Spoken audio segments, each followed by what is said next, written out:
Okay, good afternoon, everyone. Welcome to the Overcoming Learning Disabilities section.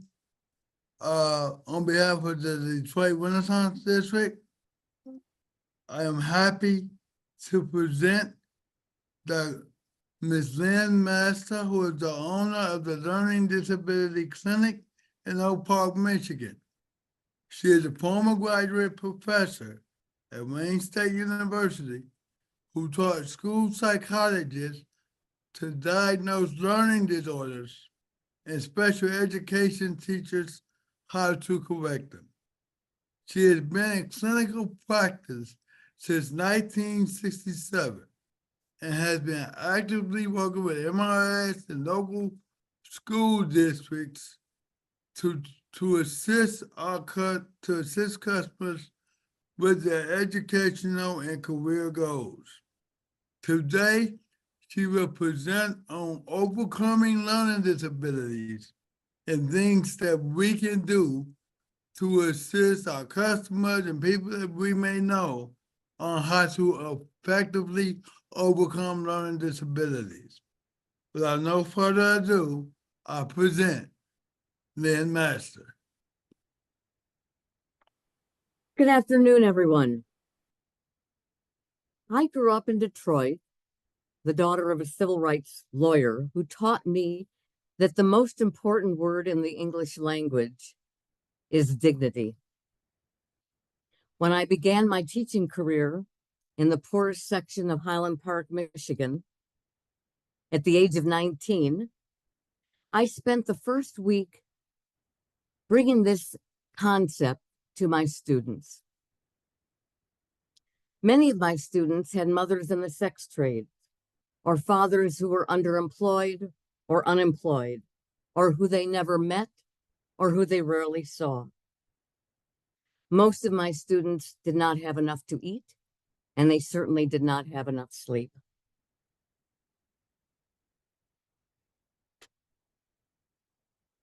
The concept of dignity was soon learned by my students, and as they understood how it meant their own self-respect and the respect of their classmates, I never had a discipline problem in all my years of teaching. Next slide.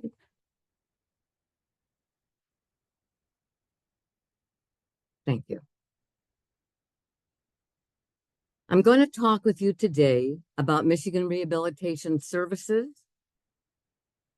learning disabilities, services for those learning disabilities, and overcoming learning disabilities. Next slide. As I understand it, the history of Michigan Rehabilitation Services began as a service to veterans in Michigan. Then when James Blanchard was elected Democrat governor of Michigan in the 1980s, he expanded that service to include all Michigan citizens with disabilities and changed the name of the program, and the department became part of the Department of Education. Since then, every governor, both Republican and Democrat, have found the value of this program, and every one of them has continued it to this day, changing only the name of the program or the department it was a part of. The concept of dignity of work has prevailed. Whatever funds are spent or funded for future workers will be more than repaid by income taxes over the course of that worker's lifetime. Next slide.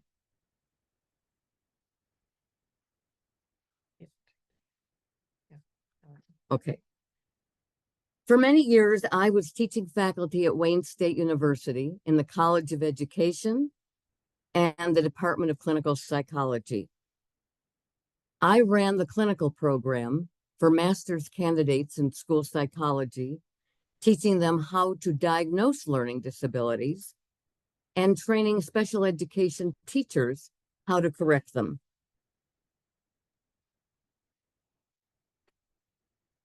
Keep in mind that terminology in education is always changing. As soon as you get used to a certain term, it changes to something else. For example, attention deficit hyperactivity disorder for many years was called hyperkinesis. Keep in mind, because it's interesting to note, that if the primary diagnosis is attention deficit disorder, there is a 60 to 80% likelihood that there will be at least one accompanying learning disability.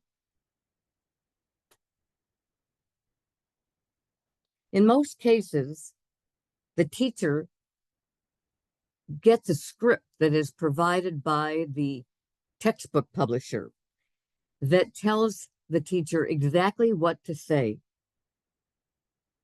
If that script does not work with that person's ability to process information, that student will not learn, because all learning disabilities are processing disorders. If the brain cannot take in information and make sense of it, that student is not going to be able to learn. That worker is not going to be able to learn. The ability to take in information and make sense of it is what makes a difference in whether a person has a learning disability or not, or can relate to the material that is being presented. We have a sign posted in the clinic that says, "It is the teacher's responsibility to find the pathway to the brain." There are many programs, many learning programs, and one of them may work. So I want to tell you about a man named Charles who worked in the clinic for many years. He had a nervous breakdown in his teaching job, but he was a marvelous math teacher. And when he came to the clinic and only had one student at a time or a small group preparing for the ACT or the SAT or the GED math section, he was wonderful. And students would come to me and say he was the best math teacher he ever had, because if they didn't understand the material, he would present it in another way. And if they still didn't understand it, he'd find a third way or a fourth way or a fifth way, because he recognized that the way the material is processed makes the difference in whether that student can learn. I also know a man named Bart. Bart works on a machine in a small shop that provides materials for the auto industry. He's of great value to his company. His employers love him, and his coworkers respect him. But Bart has a processing disorder. And unless the material is presented to him in a way that he can understand, he cannot do the work. So when he gets promoted to a new machine, he may have to have one, maybe two, sometimes three people who teach him how to use that machine, because he has to be able to process the information, and then he can do it perfectly. So we have to understand to begin with that it's a processing disorder. It does not mean that a person is not intelligent, can't do the work, isn't a capable worker, isn't a good student. It means that they don't understand the material the way the average, ordinary, regular person might. Let's talk about dyslexia. Dyslexia is a learning disability that most people have heard of, but they may not really understand what it means. Dyslexia is an umbrella term. It has to do with language disorders. If it's an expressive language disorder, it affects the way a person explains something orally. If it's a receptive disorder, it is about understanding what you hear, like following directions. But dyslexia also affects reading. And somebody will call me and say, "I have dyslexia," but they don't really know that it doesn't that doesn't explain anything. Dyslexia, when it affects reading, may affect decoding, it may affect comprehension.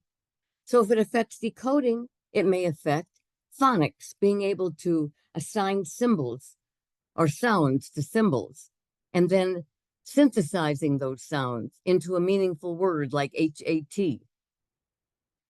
If it affects comprehension, there's a whole list of things that it will affect, like finding the main idea, getting the facts, finding details, identifying main character, knowing fact from fiction, making judgments, and many more. So if the person can decode well, he may have problems with comprehension. If they have comprehension problem, if they can comprehend, then they may have trouble with decoding. Dys, D-Y-S, as a prefix to any word means the inability to do something. So dyscalculia means the inability to calculate or work with numbers. It may affect learning. Oh, what I just did. Hold on. All right. It may affect being able to memorize subtraction facts or addition facts. It may be able, the person may not be able to use the steps of operation in a multiplication problem or a division problem or a word problem.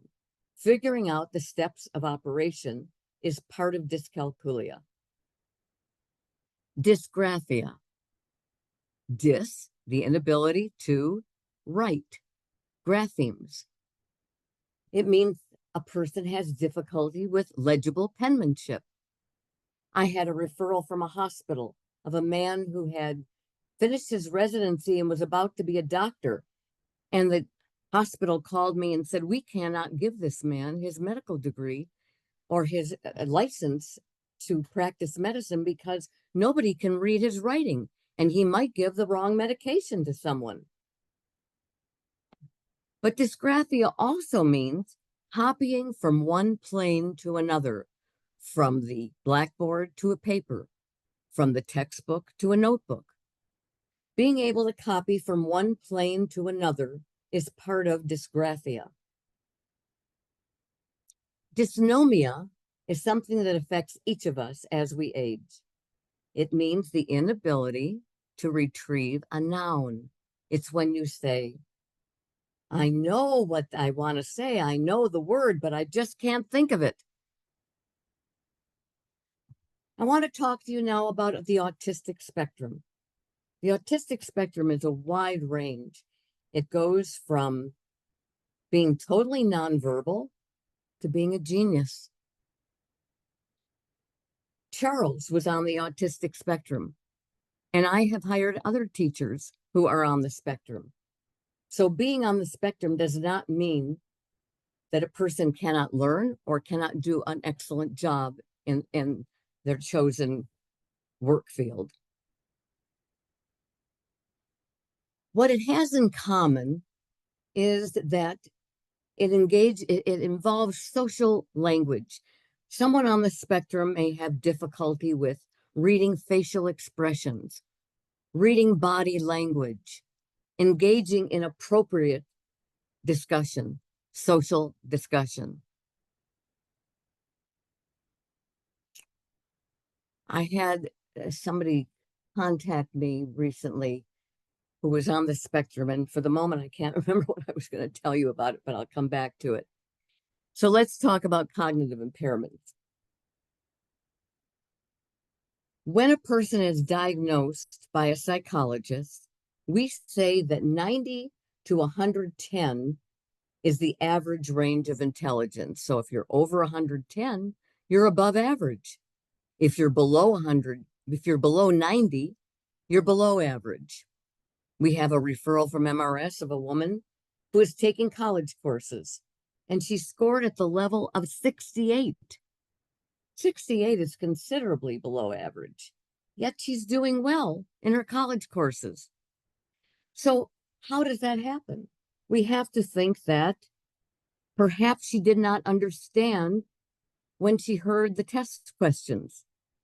She could not respond appropriately. So we can't assume that somebody whose cognitive impairment places them below 90, that they can't learn or they can't be good on a job. We have to take that diagnosis with a grain of salt. Executive functioning is probably the newest term in learning disabilities. And I just remembered what I was going to say earlier. I received something in the email just yesterday from Autism Society of Michigan. That's a good organization, and they do a lot of helpful things for parent training and helping people with on the autism spectrum that have social issues, social language issues. And what were they talking about at this particular meeting that they were advertising was autism spectrum and cognitive functioning and executive functioning. So we're doing the same thing today. Executive functioning is being, let's say, an executive in a company, and you get a project to do. And you have to decide what are the steps in starting this project and getting to its conclusion. What steps do I need to take? How much time do I need for each step? Do I need other people involved? And when is the final project got to be completed? You might have had a high school teacher at some point who said, all right, I'm assigning you a paper and you have to get the research done by this date, and the note cards have to be turned in by that date, and the thesis statement and introductory paragraph are supposed to be done by another date, and the whole project of this paper has to be turned in on another date.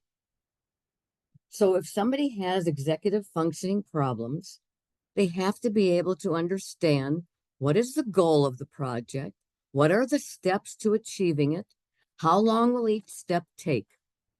I had an MRS referral of a man who was very good in his field, but he could not do the executive functioning. And he lost job after job after job because he could not plan how to do these steps. Test taking anxiety is not uncommon among people with disabilities because they may know the field that they're working in, but they may overthink the questions or not interpret the intention of the question correctly. And I'm going to talk again about test taking on the next slide. The effects of learning disabilities are not just learning in school, not just training on the job, not just doing the job. The effects are related to everything in life, relationships on the job with the employer, with the coworkers, with the neighbors, with the marriage, with the parenting, with friends. All of these things are affected. It does not work in a vacuum. Next slide.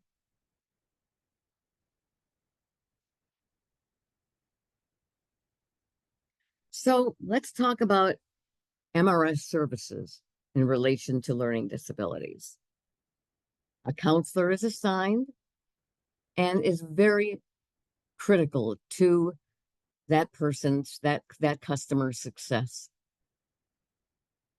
There's an evaluation done by a psychologist that has to include an interest inventory and an aptitude test. Supposing customer wants to be an opera singer but can't carry a tune. So we have to make an adjustment on that goal. I have a referral from MRS who is a lovely young woman, 22 years of age, who wanted to be a brick mason. And she was fascinated by this kind of work. But she had dyscalculia, the inability to do mathematics. In order to be a bricklayer, she has to take a certification test, which is loaded with mathematics. There was no way that I could complete her contract and have her ready for this test. So the MRS counselor had a wonderful idea. She could be an assistant to a bricklayer. She had good social skills. She was a good learner as far as something that was a repetitive activity. She could do this and be in the field of her choice.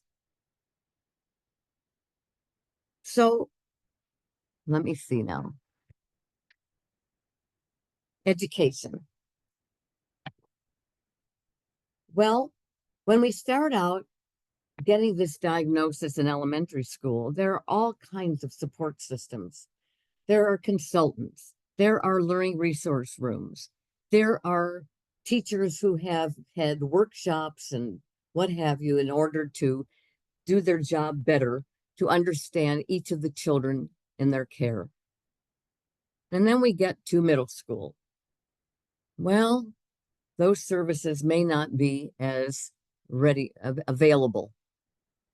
And I'm not being critical of teachers, but by the time we get to high school, I hear often enough, I teach mathematics, I teach social studies, instead of I teach people.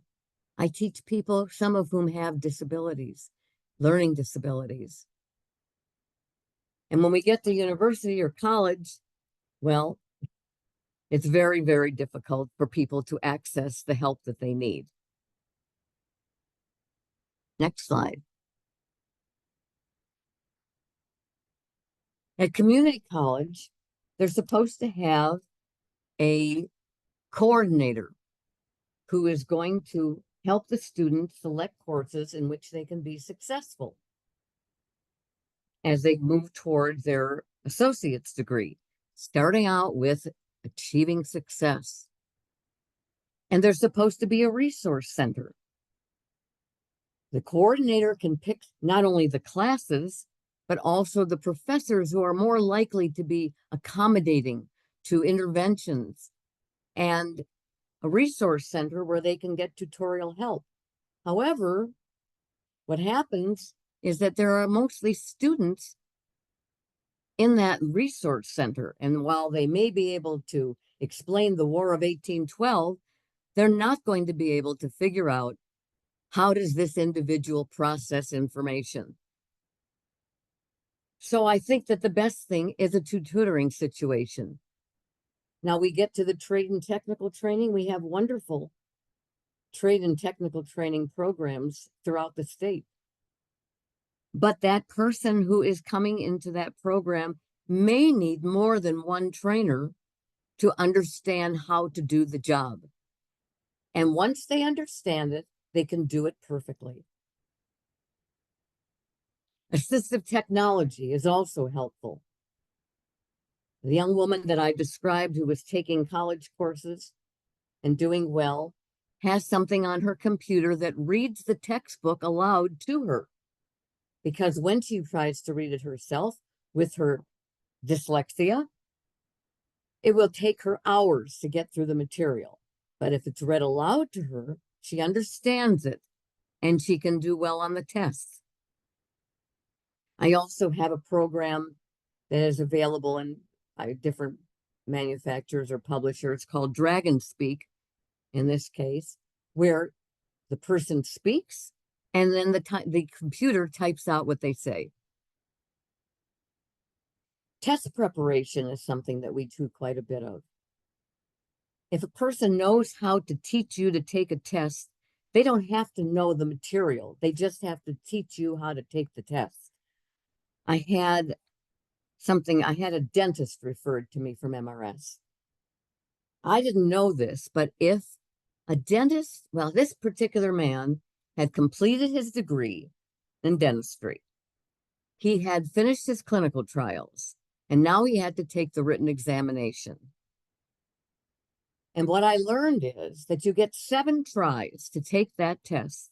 And if you fail on the 7th try, your degree is revoked. Well, I got the referral on the 7th try. He worked with my tutor. He learned how to take that test and understand the questions, make sense of them. He knew the material, and he passed it. Thank goodness.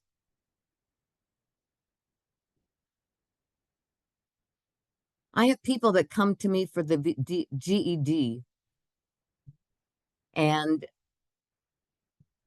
many people with learning disabilities drop out of high school in the 11th or 12th grade after they're 16 because they just can't take it anymore because they never succeed. They hardly ever succeed. They just get frustrated and they've had enough. And then they want their high school diploma. And I can't remember if I'm on the right slide.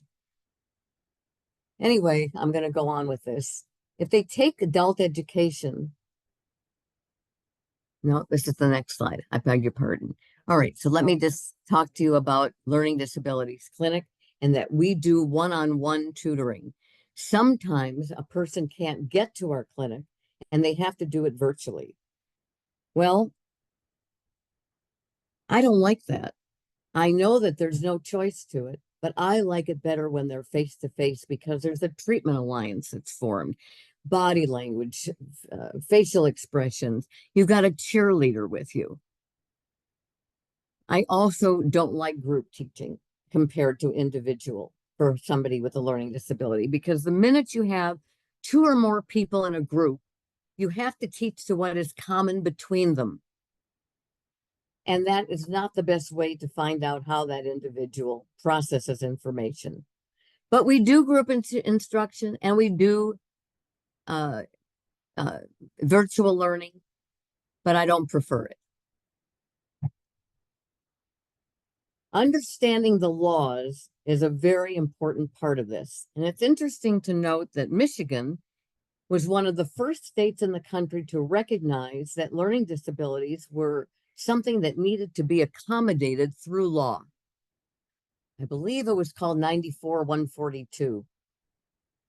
And then several years later, the federal government passed the IDEA, which stands for Individuals with Disabilities Education Act.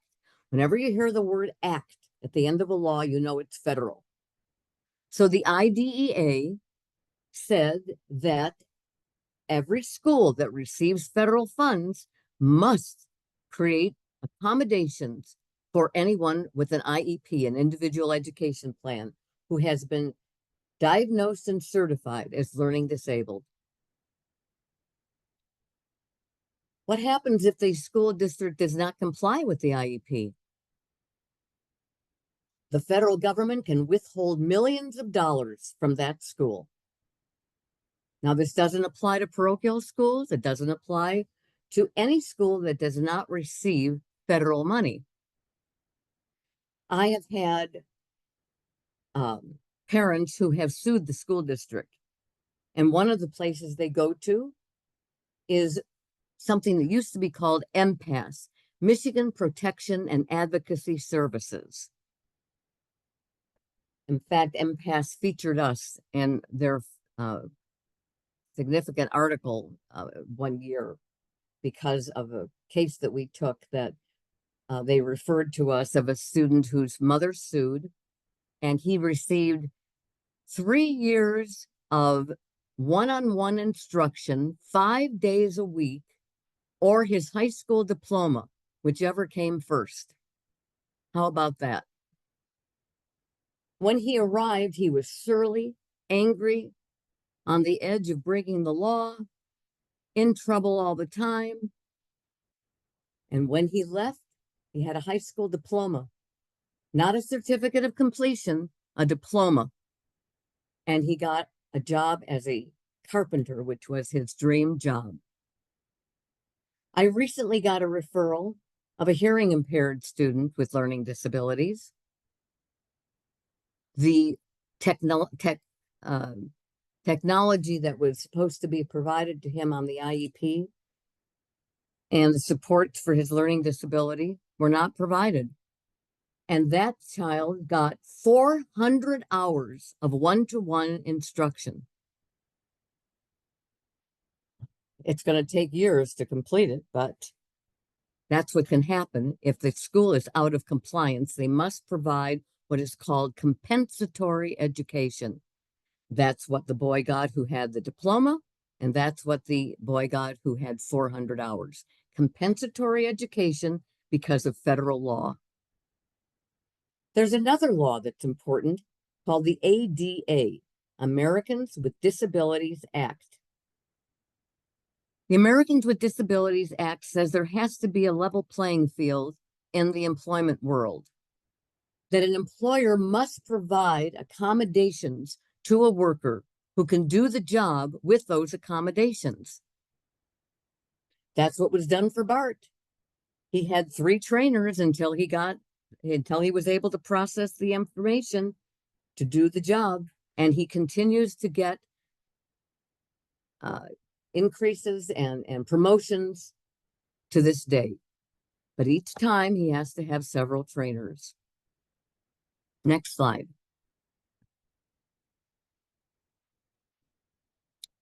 Overcoming learning disabilities. Well, there is no magic wand. There is no pill.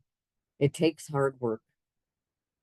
And if that person is working with an MRS counselor, that's a great first step, because the person has to seek help, either at the college level with the coordinator or with the state through MRS. This is a very important step. If you don't seek help, you may not get where you want to go. I had a call in the middle of the night on my answering machine at the office from somebody who I tracked down through my phone system, who lives in Connecticut.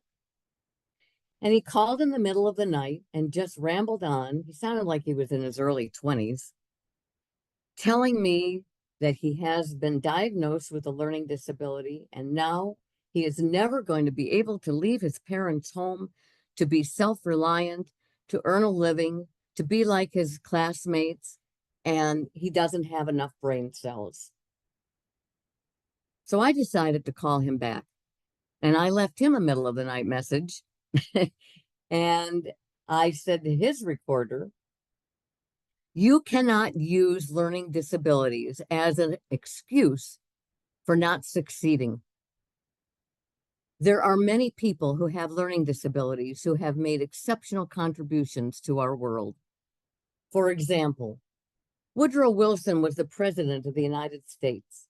Before that, he was the president of Princeton University.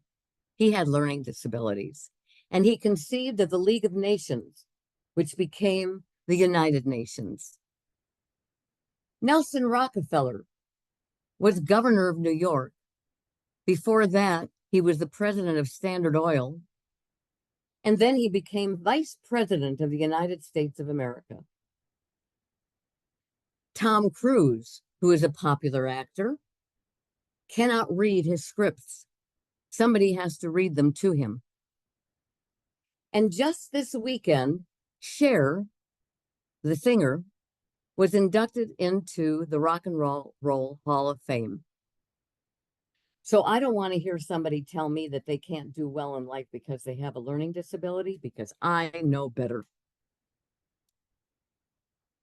So we need to have an understanding of the disability in order for a person to be a self-advocate. They've got to be able to understand it so they can explain it to others. It doesn't always work, because sometimes people don't want to listen, but you keep on doing that. And if you're working with an MRS counselor, they will help you to know how to explain it to others. And if it still doesn't work, they may intervene on your behalf.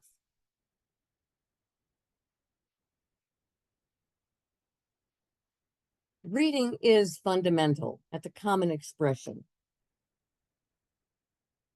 An athlete cannot go on the field for a game unless they have practiced and practiced and practiced. The same thing is true with a learning disability.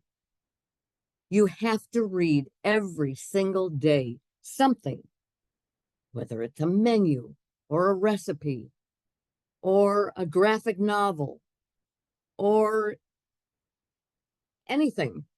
Just read. The more you practice, the better you get. If you have dyscalculia, pull up a page of problems on the internet and practice, or write a budget, or figure out how to leave a tip at a restaurant. or make sure that you got billed correctly. Do something with numbers. If you have dysgraphia or a written language disability, practice writing. Have a journal. Write a sentence every day about what did you do today and how did you feel about it. Send a text. Don't say the text, write the text. Write an email. Write something. Practice every day.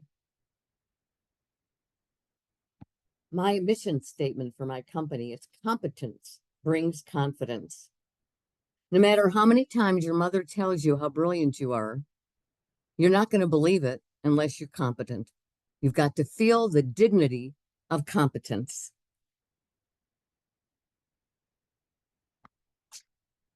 So I want to read something to you that I wrote. And that is that people want the dignity of work. If they can't find it, or they can't get it, or they can't do it, or they can't hold on to it,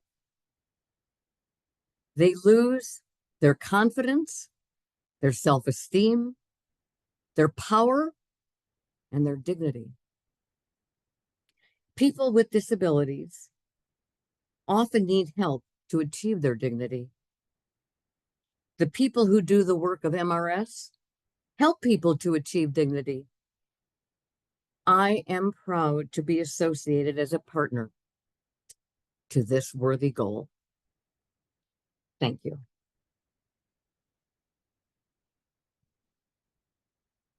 I'm finished. If you have learned 2 things today that you didn't know before, and you have found 2 new ways to do your life, your work, your learning, I'm satisfied. Thank you so much, Ms. Master. I've learned a lot from your presentation. At this time, if you have any questions, please type them in the Q&A box, and Ms. Walker will read them to you. Once again, thanks so much for your presentation. And I think the main thing that we got to emphasize to the community and to our customers is to work and to, practice and work to overcome any disability, any learning disability that they may have. Thanks so much. And now I will hand it to Ms. Walker for the Q&A. Good afternoon, everybody. Thank you for your presentation, Ms. Masters. At this time, I must say there are no questions. Sharissa McDonald did say thank you, Ms. Masters, for your presentation, but I guess you clearly conveyed the disabilities, and nobody have any questions. Okie dokie. Well, I think that that may be it. Omar, is there anything else you want to finish up with? No, that's it. Just thank you so much, Ms. Master. This was a great presentation. Thank you for reminding us on what we need to do to push our customers forward, especially the ones that's willing to work and sacrifice to indeed overcome their learning disabilities. Thank you for the 65 years of creating competence and the individuals that you work with and working with us in the schools to help our students obtain their career and educational goals. Thank you. Thank you. It's a Thank you, Ms. pleasure. Masters.